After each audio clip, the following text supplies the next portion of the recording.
우리는 찬송은 성탄절 외엔 잘 안 부르니까 아마 익숙하시지를 않은 것 같아요. 사실은 성탄절과 부활절은 평상시에도 항상 우리가 생각해야 될 신앙인으로서의 우리의 묵상의 내용이고 삶의 소중한 내용입니다만은 이런 찬송들이 이제 평소엔 잘 안 부르게 되고, 또 어떤 찬송은 우리들이 쉽게 부를 수 있는, 그래서 늘 반복해서 불러도 잘 부르게 되고 은혜가 되고, 근데 어떤 찬송들은 가사는 좋은데 곡이 익숙하지를 않아서 잘 안 부르게 되는 이런 것들도 있습니다. 근데 저는 이렇게 생각합니다. 어떤 때 저는 이제 이렇게 숟가락통에 보면 잘생긴 숟가락도 있고 못생긴 숟가락도 있어요. 뭐 말이 이상하지만 내가 일부러 못생긴 숟가락을 들고 밥을 먹을 때가 있습니다. 생각을 하는 거예요.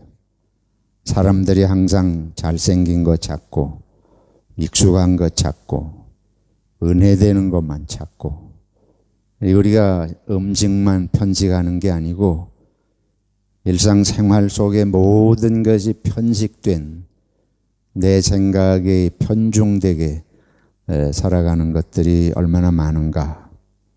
내가 사람도 그렇게 대하지 않나. 사람도 내가 좋아하는 사람이 정해져 있어요. 찾아가는 사람이 정해져 있습니다.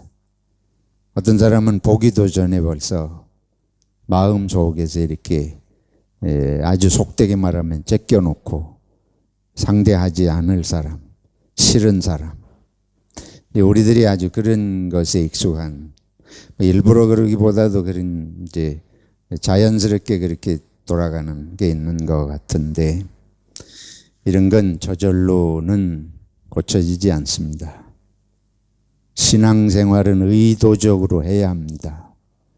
신앙생활은 하기 좋아서, 늘 기분이 좋아서 뭐든지 저절로 되니까 그런 신앙생활은 없습니다. 신앙생활이라는 것은 의도적으로 말씀을 따라서 생각을 의도적으로 바꾸고 말을 일부러 바꾸는 훈련을 하고 행동을 일부러 바꿔가는 훈련하지 않으면 우리는 믿기 시작할 때나 끝나고 무덤에 갈 때나 별로 달라질 것이 많지 않겠다. 요즘 세간의 출생의 배경에 대한 이야기들이 많습니다. 금수저 인생 또는 은수저, 요즘은 청문회에 오르는 대상들의 입에서 나는 흙수저 출신이다, 이런 얘기도 이렇게 들어보고는 합니다. 우리가 날 때에 대부분의 우리 어머니들이 또 다른 할머니나 누가 대신을 해준다고도 하는데 이렇게 태몽을 꾼다 그러잖아요. 아기를 임신하는 꿈을 꾼다, 그런 얘기도 있고, 또 우리 자녀들 돌잔치 같은 거 할 때에 돌잡이라 그래서 연필을 붙들는가 명주실을 손에 잡는가 이런 거 해가지고 이 아이가 장래 어떻게 살아갈지를 미리 좀 점쳐보고 싶은 그런 것도 우리가 많이 볼 수가 있습니다. 예수님의 탄생과 관련된 내용입니다. 오늘 누가복음 2장이 예수님의 탄생에 관련된 몇 가지 요소들을 보면서 예수님의 나심의 의미가 무엇인지를 같이 생각해 보고 싶습니다. 아시는 대로 예수님은 마구간에서 나셔서 짐승의 밥통, 구유라고 보는 먹이통에서 나셨습니다. 오늘 성경에 보면 여관에 사관에 있을 곳이 없어. 그런 표현이 나와요. 있을 곳이 없으셔서 짐승의 우리 마국간에 하셨다. 전능하신 하나님께서 당신의 아들을 이 세상에 보내시면서 하필 그때에 이 호적하러 이렇게 고향을 찾아 먼 길을 여행을 해야 했고, 그 베들레헴에 요셉과 마리아 부부를 받아줄 곳이 없어서 아기를 낳는 순간인데 이런 짐승의 의리에서 나게 하셨나. 하나님이 그런 하나님이 전능하신 하나님이다. 그것도 예측을 못하시고 하나님이 그런 하나님을 우리가 전지하신 하나님이라고 하실 수 있겠나. 예수님이 사람이 날만하지 못한 곳에서 났습니다. 사람 대접을 받지 못하고 나신 거예요. 나면서부터 가축이나 나는 가축의 똥오줌이, 우리가 시골에서 자라보면 아시지만은 가축 우리간에는 뭐 똥오줌 같이 있고 그런 데예요. 그리고 밥통이라고 하는 게, 이 구유라고 하는 게 소나 뭐 양이나 이거 먹이통이 우리 같이 날마다 식사할 때마다 이렇게 퐁퐁 가지고 맨날 닦고 뭐 이런 거 아니고, 그냥 그 먹이통은 먹는 거 비우면 1년 내내 뭐 따로 이렇게 닦아주고 하는 것도 거의 없습니다. 그런 데에다가 이렇게 나와서 누이셨다. 예수님은 시골의 가난한 목수 집에서 태어나셨고 그렇게 자라나셨습니다.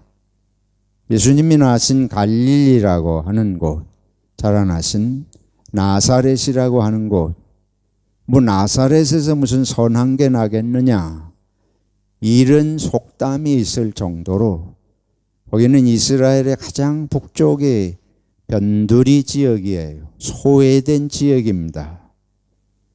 거기에서 무슨 인물이 날 것을 기대할 수 없는 그런 지역이에요.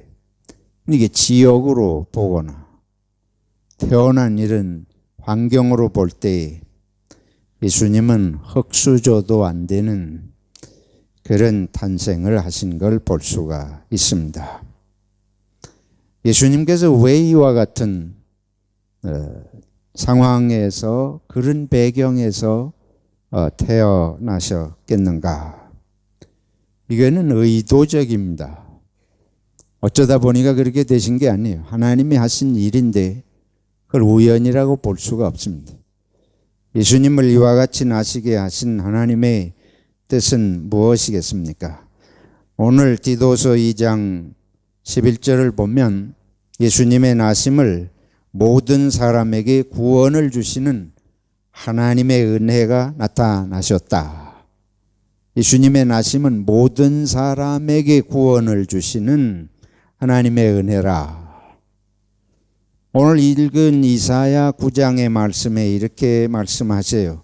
이사야 선지자가 우리 메시아 예수님의 오심을 예언하면서 어두움에 살던 백성이 큰 빛을 보고 사망의 그늘에서 살던 자들에게 빛이 비추어서 생명의 길로 나가게 하시기 위해서 주님이 오신다.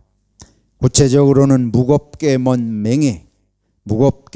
맹해와 어깨에 떨어지는 채찍과 압제자의 막대기를 꺾으시는 것이다. 이것이 예수님이 이 땅에 나시는 뜻이라고 말씀을 합니다.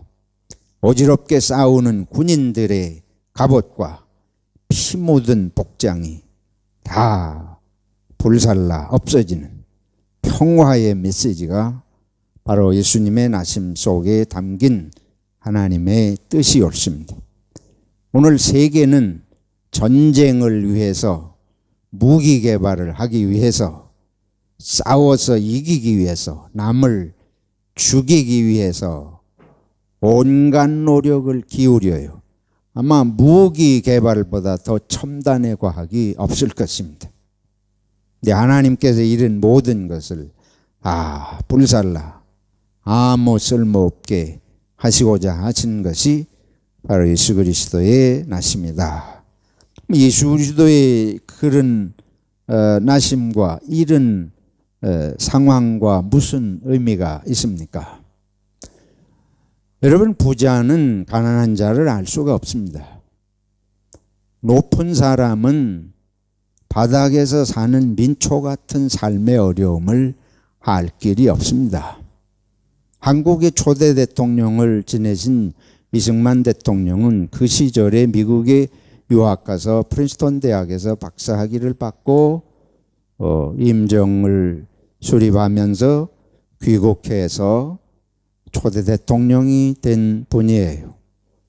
아주 박식한, 그리고 그 어려운 시기에 미국의 민주주의를 경험을 한 그분이 와서 한국의 정치를 잘 했으면 많이 도움이 됐으리라고 보는데, 그만 아시는 대로 여러 가지 그런 독재적인 나중에 그런 게 문제가 돼서 그 아름답게 마치지를 못하지 않았어요. 그런데 우리 한국의 대통령들의 역사를 쭉 보자고요. 쉽게 생각이 나는 김영삼 씨도 거제도의 엄청난 부잣집의 사람이고, 박정희, 전두환, 노태우는 다 군대의 장성 출신들입니다.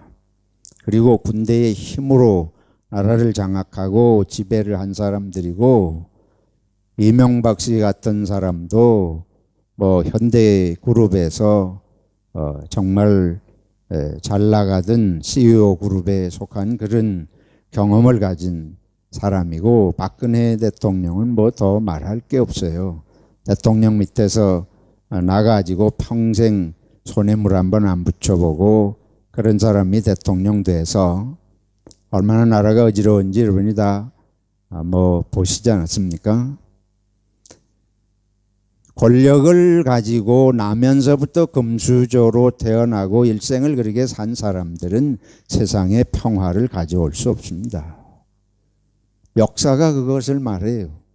평화는 힘에 의해서 오는 것이 아닙니다. 그거는 일부 사람들의 권력 집단을 위해서는 그런 사람들이 필요할 거예요. 그러나 여기 디도서 2장에 말씀한 대로 예수님은 모든 사람의 구원을 위해서 오신다. 이사야 선지자는 어깨에 맨 멍에와 떨어지는 채찍과 압제자의 막대기를 꺾으시는 것이, 그게 바로 메시아가 오셔서 주시고자 하는 참 평화요 해방인 것을 말씀하고 있습니다. 높은 자가 돈 있는 엄청난 많이 있는 사람이 몇 푼을 적선을 하면서 이게 돈의 구원이다. 몇 푼을 거지에게 몇 푼을 줘서 적선은 되겠지만은 하나님이 원하시는 건 그게 아닙니다. 하나님은 거지에게는 거지로, 낮은 인생에게는 낮은 인생으로, 예수님은 가장 사람만도 못한 환경에서 나시지 않았어요. 지금 말씀드린 대로. 예수님은 모든 사람의 구원을 위해서 오신 뜻을 하나님께서 이 나심 속에서 보여주시고 계시는 것입니다. 여러분, 살아가시면서 내 인생이 왜 이렇게 어렵고 안 풀리고 나도 한번 금수저가 돼봤으면 좋겠다, 이런 생각 하십니까? 예수님을 바라보시기를 바랍니다. 하나님의 은혜는 가난하다고 없는 것이 아니에요. 하나님은 오히려 이 예수님의 나심과 같이 우리가 생각할 때는 너무도 초라하고 비참한 그런 출생이라고 볼 수 있는데, 그것이 의미 없는 것이 아닙니다. 삶의 의미라고 하는 것은 높은 데 있는 것도 아니고 많은 데 있는 것도 아니었습니다. 이제 이렇게 말씀드려도 저희 집사람이 제일 크게 아멘 하는데 속에서도 그런지 모르겠어요. 근데 우리 집사람은 보면 내가 그 이해가 됩니다. 근데 여러분 살아가면서 뭐 좀 남편이 높은 자리 못 올라간다고 고민하지 마세요. 그래도 우리 남편은 예수님보다 낫다. 예수님은 우리보다도 못하게 나셨다. 그래서 우리가 이 예수 믿는 사람들이 이걸 봐야 됩니다. 예수 믿고 기도 응답 받아서 부자 되고 뭐 이거는 무당 종교고, 우리가 기독교인으로 봐야 할 거는 우리는 모든 면에서 예수님보다 낫다. 출생 배경도 예수님보다 낫다. 예수님 뭐 교육을 받으신 적이 있으시겠어요? 갈릴리 시골 지역에서 목수의 아들로 30세까지 지나시면서 무슨 교육을 뭐 오늘로 말하면 현대 교육을 어떻게 받아요? 땅을 팔아서 가셨다는 얘기도 없고, 다만 예수님은 나이 12살 때에 예루살렘 성전 6월절에 부모님이 가셨을 때에 거기 성전에서 사람들하고 하나님의 말씀으로 토론하면서 시간이 가는 줄을 모르고 부모님이 당신을 두고 떠나가는 것도 모를 만큼 그러셨으니까 하나님의 말씀을 연구하고 하나님의 말씀에 대한 그 열정은 너무도 강하고 뜨거우셨다고 볼 수 있지만은 한 번도 제대로 무슨 다른 형태의 우리가 생각하는 그런 교육을 받고 뭐 사교육을 받고 이런 건 우리가 생각해 볼 수가 없습니다. 그래서 예수님의 이런 나심은 모든 상황 속에서도 가장 낮은, 그보다도 더 낮은 환경 속에서 나신 것에 대해서도 우리가 불만할 게 없다. 삶의 의미는 거기에 있지 않고 이런 삶을 통해서, 이런 출생을 통해서도 오히려 하나님께서 세상의 본을 보여주시는 놀라운 구원의 역사가 있을 수 있음을 말씀하고 있습니다. 둘째로 오늘의 말씀에 등장하는 그 주인공은 뭐 예수님이지만 배경인물로 보면 목자들이 등장을 해요. 잘 아시는 대로 이 목자들이 밤에 천사들의 소식을 듣고 예수님 나신 곳에 가서 경배하러 갑니다.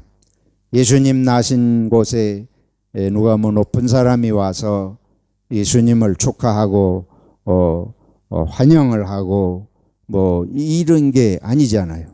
목자들이라고 하는 것은 가장 낮은 그런 삶을 실제로 사는 사람들입니다. 왜 목동들을 예수님 축하하는 나시는 곳에 축하객으로 보내셨을까? 예수님이 목자로 오시는 거예요. 목동은 양을 돌보는 사람들이죠.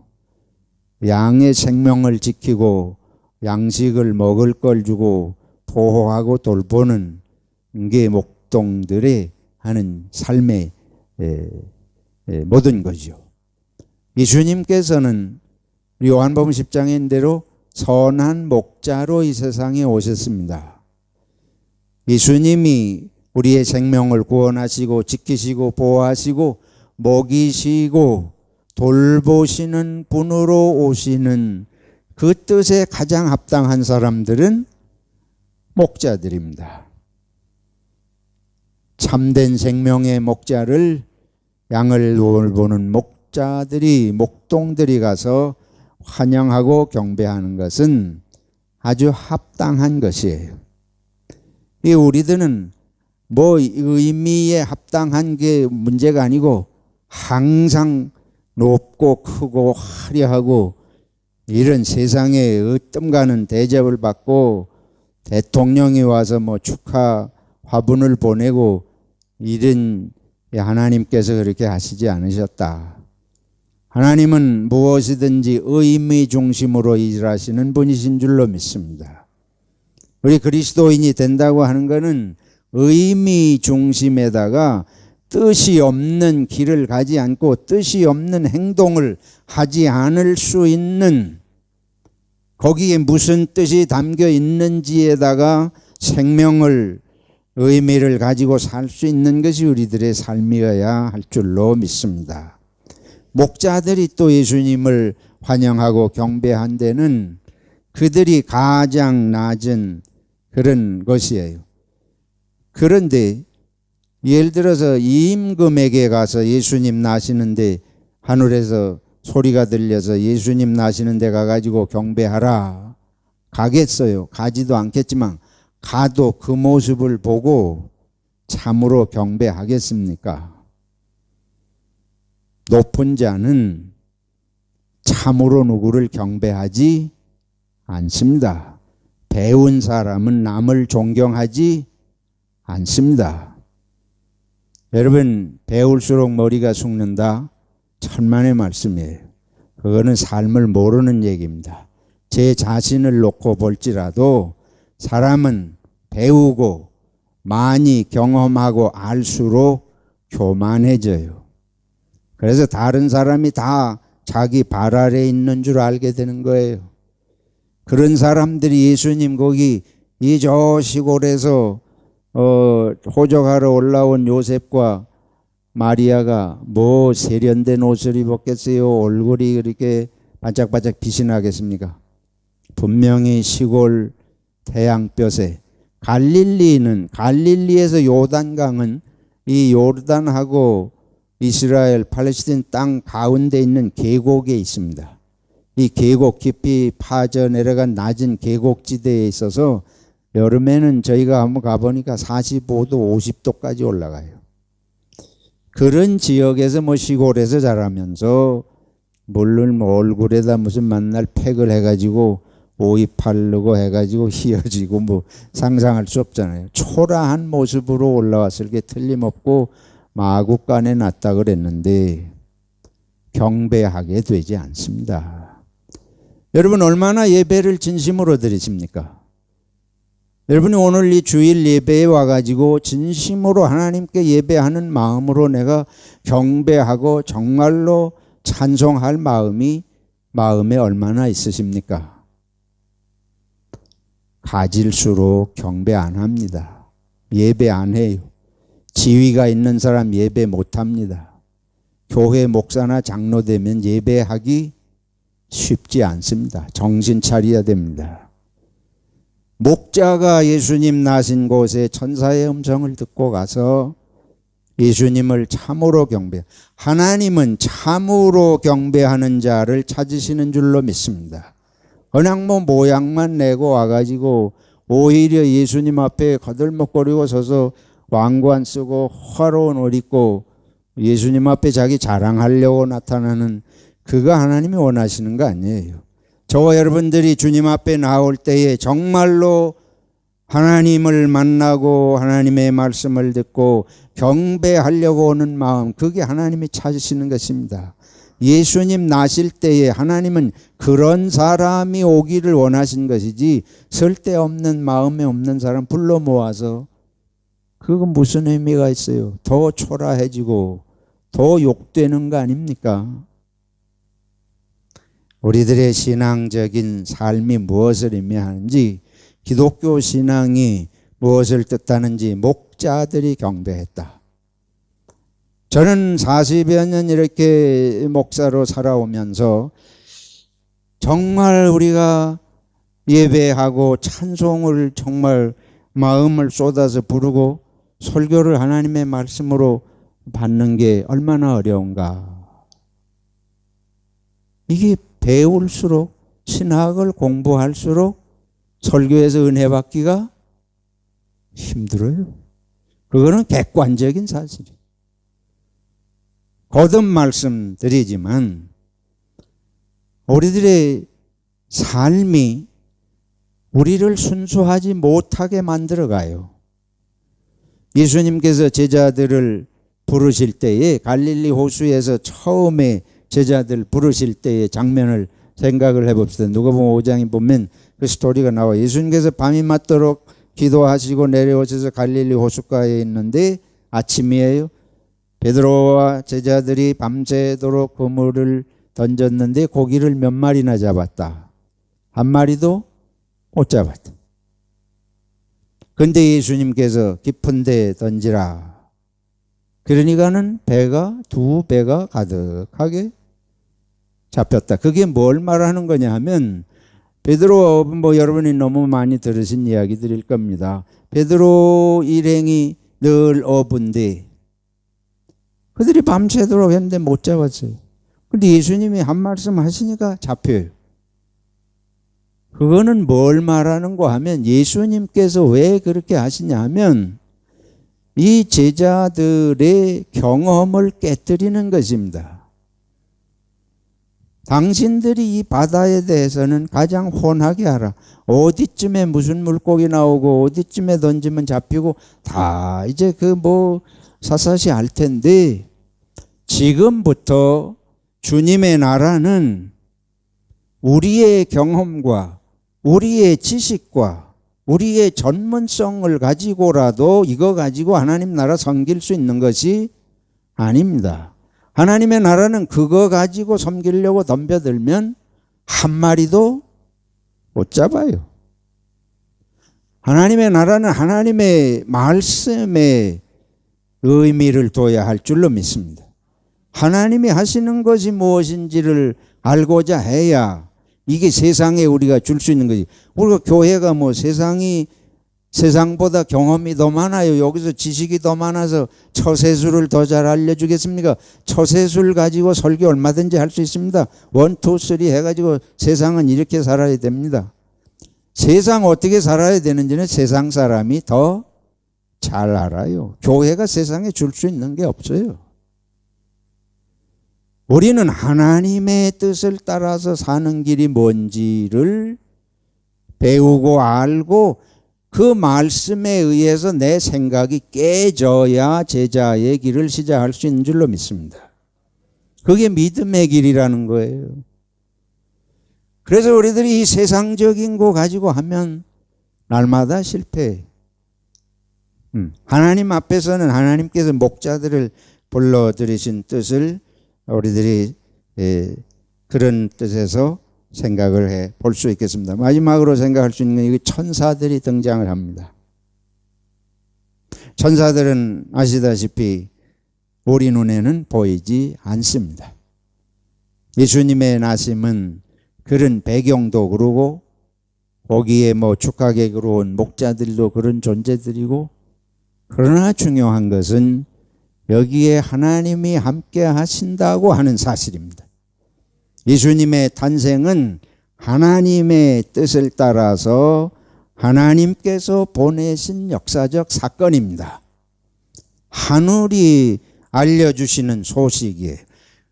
이런 그 초라한 인생인데 아주 보잘것없는 나심인데 중요한 거는 하나님의 사자가 하나님이 함께 하신다. 여러분이 흙수저만도 못한 인생을 스스로 한탄하시든지 목자 같은 이런 삶이라든지 어떤 상황이든지 때로는 외로우실 때가 있으실 때고 때로는 몸이 병들고 먹을 것이 공해서 가족들에게도 미안할 수도 있고 우리가 기억할 것은 천사들이 여러분과 함께 하신다는 사실입니다. 하나님께서 여러분을 돌보고 그렇다고 하나님이 그 자리에 다시 말씀드려요. 천사가 거기에 있다 그래서 하늘에서 무슨 카스테라가 뚝뚝 떨어지고 무슨 피자가 막 내려와서 이런 얘기 아니지 않습니까? 그런 하나님이 함께 하시면 막 그냥 세상이 뒤집어져 가지고 망했던 게 갑자기 살아나고 이런 얘기가 아니라도 하나님이 함께 하시는 자체가 중요한 것이에요. 왜냐하면 그 인생이 결국은 열매를 맺기 때문에 그렇습니다. 열매는 가진 돈 가지고 맺는 거 아니고 가진 지위 가지고 맺는 것 아니 옳습니다. 하나님이 함께 하셔야 인생의 의미가 살아나고 생명을 전하고 열매를 맺는 줄로 믿습니다. 우리가 눈을 열고 하나님이 함께 하시는 걸 믿고 보면 천사가 보입니다. 아유, 가가지고 또 저 목사는 천사 보인다더라. 이렇게 오해하지 마시고, 천사는 우리 주위에 널려 있습니다. 하나님께서 여러분을 버리신 것이 아니고 사랑하시고 돌보시고 은혜 아래 품으셨기 때문에 오늘까지 온 줄로 믿습니다. 그걸 보아야 돼요. 천사를 통해서 나를 도우셔서 내가 이 자리까지 왔다. 근데 이거를 그렇지 아니하고 늘 남편이 현찮해 보이고 아내가 못나 보이고 뭐 환경이 왜 이런 거, 이거 보면 하나님이 안 보이고 천사가 안 보이기 때문에 늘 불만. 우리가 예수님을 낳으신 요셉과 마리아가 예수님 낳고 나니까 금방 부자가 됐다. 나사렛 살다가 이 예루살렘에서 사람들이 뭐 환영을 해가지고 와가지고 무슨 3층 5층 아파트를 사줘다, 그런 얘기 없잖아요. 요셉은 죽을 때까지 요셉이고 마리아는 마리아예요. 우리는 자꾸만 환상을 가지고, 무슨 환상을 가진 거면 신앙생활을 하면 인생이 갑자기 흙수저가 금수저 되는 꿈을 꾸기 때문에 신앙의 의미를 깨닫지 못하고 내 삶에 동행하신 하나님, 은혜를 주신 천사와 함께하는 삶의 기쁨을 누리지를 못하는 것입니다. 여러분과 저의 마음이 열리고 가슴이 열려서 예수님이 예수님으로 보이고 천사가 함께하는 것을 보고 찬송을 드리고 영광을 돌릴 수 있기를 축원합니다. 이 디도서를 통해서 우리들에게 이제 어떤 말씀을 결론으로 주시느냐. 예수님께서 이렇게 하셔가지고 오셔서 우리들에게 이제 보여주시는 뜻이 여기 있어요. 구원의 은혜, 모든 사람을 구원하는 은혜, 하나님의 은혜가 나타났으니 이것은 무엇을 위함이냐. 경건치 않은 것과 정욕을 버리고 대신에 신중함과 의로움과 경건함을 가지고 살며 복스러운 소망, 구주 예수 그리스도의 영광을 기다리며. 그렇잖아요. 여기 경건치 않은 것과 정욕을 버리고 그리고 신중하고 의롭고 경건한 삶에 마음을 관심을 두고 복스러운 소망, 구주 예수 그리스도의 영광을 기다리는 삶. 이것이 참으로 아름다운 삶입니다. 이것이 크리스마스가 예수님께서 그렇게 나시고 보여주신 뜻이에요. 예수님께서 그 놀라운 황제의 아들로 왕궁 중에 화려하게 태어나신 것이 아니라 이렇게 생명의 위협을 받으면서 사람만도 못한 가축이 나는 그런 데서 나신 뜻은, 삶은 하나님의 뜻, 의미의 삶이 있는 것이지 삶이 이른 모양새에 있는 것이 아니다. 그리고 이 마지막에 우리가 오늘 읽었습니다. 디도서 2장 14절에 뭐라 그래요? 우리를 깨끗하게 하사, 우리를 구주 예수 그리스도를 통해서 속량하신 까닭은 깨끗하게 하사 선한 일을 하는 자기 백성을 삼으려 하십니다. 선한 일을 하는 자기 백성, 하나님의 백성을 삼으시기를 위하심이라. 예수 그리스도를 통해서. 근데 어떤 자기 백성인가 하면 무슨 일을 하는? 선한 일을 하는. 그래서 성탄절의 의미는 아주 분명해요. 오늘 우리 한국교회가 예수 그리스도를 믿는 삶이 무엇인지 의미에 대해서 많이 망각했습니다. 많이 변색이 된 줄로 생각합니다. 우리들이 마음을 새롭게 해서 예수님께서 그냥 높은 데서 구원받아라 하고 몇 푼 주고 뭐 이러신 게 아니고 가장 낮은 우리 모습으로 오셨잖아요. 여러분이 내가 이 세상에서 가장 낮은, 나보다 못한 인생이 어디 있겠느냐 생각하시면 바로 그 모습으로 오신 분이 누구시다? 예수님이시다. 왜 그렇게 오시느냐? 내 인생이 의미 없는 것이 아니다.